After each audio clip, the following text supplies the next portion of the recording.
আজি শিৱৰাত্ৰি বাবা ভোলানাথক আজি সমগ্ৰ দেশতে ভক্তপ্ৰাণ ৰাইজে আৰতি অঞ্জলিৰে পূজা সেৱা আগবঢ়াইছে।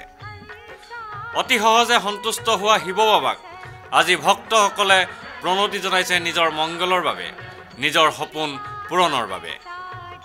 মানুহৰ অপূৰ্ণ ইচ্ছা পূৰণৰ হেতু ভক্তসকলে আজি পুৱাৰে পৰাই শিৱ মন্দিৰসমূহত ভিৰ কৰিছে।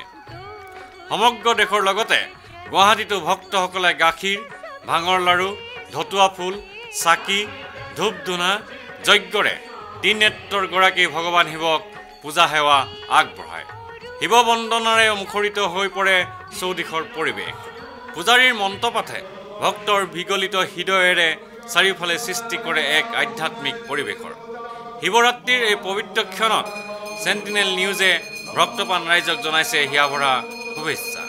ভিডিঅ' জাৰ্নেলিষ্ট সুশান্ত দাসৰ সৈতে অমৰদীপ গগৈ, চেণ্টিনেল নিউজ, গুৱাহাটী।